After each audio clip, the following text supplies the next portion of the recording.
So hello everyone, I welcome you all to the fourth lecture of electric charges and fields. आज superposition principle करेंगे। बहुत ज़्यादा important और interesting topic है। ठीक है, मज़ा आ जाएगा। एक नया सिस्टम समझाऊंगा आज आपको। चलिए, लेक्चर स्टार्ट करने से पहले आपकी स्क्रीन पर आपको एक नंबर दिख रहा होगा। रिपीट कर देता हूँ आपके लिए, 7009294662।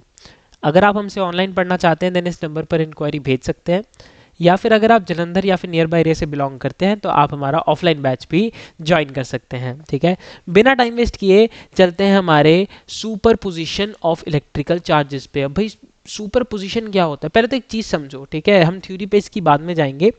एक पूरा ना मैं आपको पहले सिस्टम समझा देता हूँ। अब तक हमने जितनी भी एग्जाम्पल्स पढ़ी, ठीक है, कूलम्स लॉ हम अभी पूरा कर चुके हैं ख़त्म।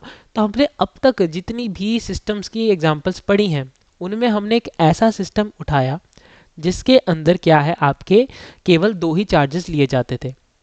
पर ऐसा तो है नहीं कि किसी सिस्टम के अंदर केवल दो ही चार्जेस होंगे।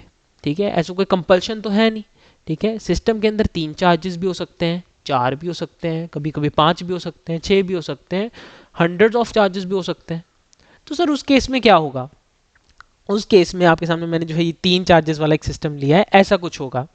यहाँ पर आपको चार्जेस दिख रहे होंगे, कर्सर कहाँ गया, ये रहा, Q1, Q2 और चार्ज Q3। ठीक है, आपको सारी कहानी इन तीन चार्जेस की मदद से समझ आ जाएंगी। ठीक है, तीन चार्जेस बहुत है समझाने के लिए।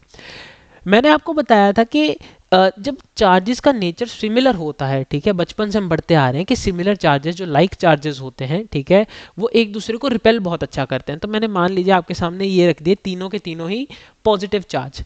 अब ये क्या करेंगे, तीनों एक दूसरे पे रिपल्शन करेंगे। Q1 Q2 के बीच में रिपल्शन होगी, Q2 Q3 के बीच में भी रिपल्शन होगी, और Q1 Q3 के बीच में भी रिपल्शंस होंगी।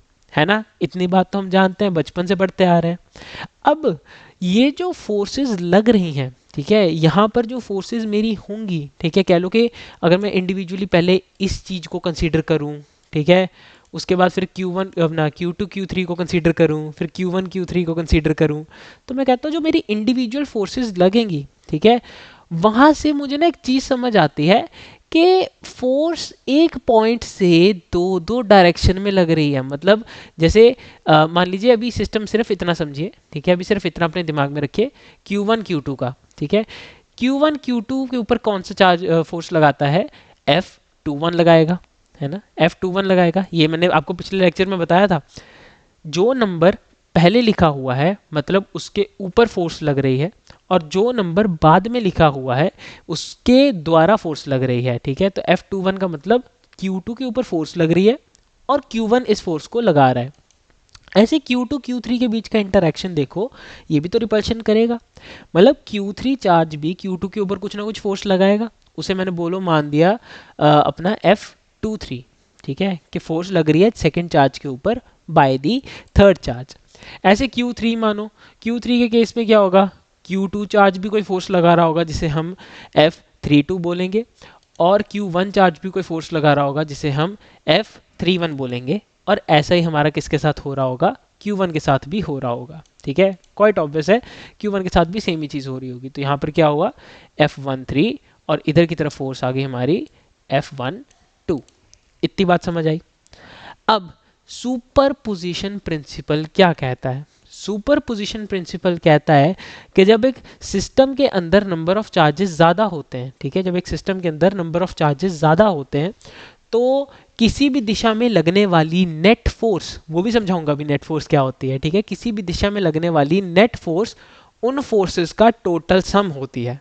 ठीक है, अब जैसे मान लीजिए चार्ज Q3 है, ठीक है, मैंने आपको बोला कि इस पे Q1 भी कुछ फोर्स लगाएगा इधर को, Q2 भी कुछ इधर को फोर्स लगाएगा। ठीक है, तो मान लीजिए Q1 ने इधर लगाई, Q2 ने इधर लगाई, तो इसका ना एक बीच में रिजल्टेंट निकलेगा। ठीक है, हम क्या करते हैं बेसिकली, मैं आपको सिंपल एक एग्जांपल समझाता हूँ।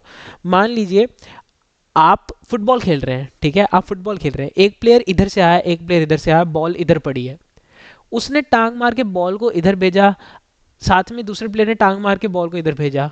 एक की फोर्स इधर लग रही है, एक की फोर्स इधर लग रही है, तो बॉल का डायरेक्शन क्या होगा?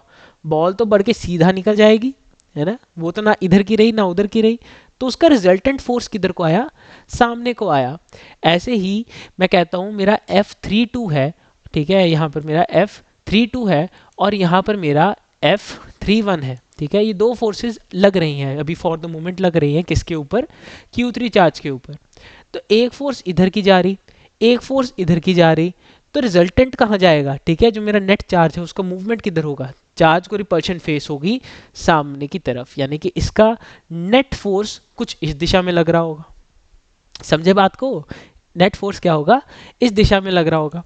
अब ये जो नेट फोर्स है सुपर पोजिशन प्रिंसिपल के हिसाब से ये नेट फोर्स किसके बराबर होनी चाहिए, इन दोनों फोर्सेस के एल्जेब्रिक सम के बराबर होनी चाहिए, ठीक है। तो देखते हैं कि if a system contains a number of interacting charges, जैसा हमने 3 चार्जेस वाला सिस्टम लिया, then the force on a given charge is equal to the vector sum of the forces exerted on it by all the remaining charges। मतलब अगर मैं इस F net को निकालना चाहता हूँ तो मुझे इस Q3 चार्ज के ऊपर लग रही सभी फोर्सेस को क्या करना होगा, ऐड करना होगा, ठीक है। इन खाली इनका वेक्टर सम ले लिया मैंने तो क्या हो जाएगा, वो मेरे पास नेट फोर्स निकल के आ जाएगी, ठीक है। ऑब्वियस है, ठीक है। तो मैंने क्या किया, एफ नेट को कंसीडर कर लिया, ठीक है। F1 plus F2 plus F3, यानी कि अभी इस केस में जो हमने एफ नेट वाला केस लिया है इसमें हम इसको कैसे लिखेंगे, फोर्स 3-2 प्लस फोर्स 3-1, खत्म। Q3 के ऊपर इतनी नेट फोर्स लग रही है, Q2 के ऊपर अगर आपको नेट फोर्स निकालनी है तो आप क्या करोगे, F23 प्लस F21। Q1 के ऊपर अगर आपको नेट फोर्स निकालनी है, ठीक है, खाली मैग्नीट्यूड निकालना है नेट फोर्स का, तो वो क्या हो जाएगा, F13 प्लस F12, खत्म। ये था आपका क्या भाई, सुपर पोजिशन प्रिंसिपल। अब कल से हम हमारा इलेक्ट्रिक फील्ड वाला पोर्शन स्टार्ट कर देंगे। चलिए मिलते हैं।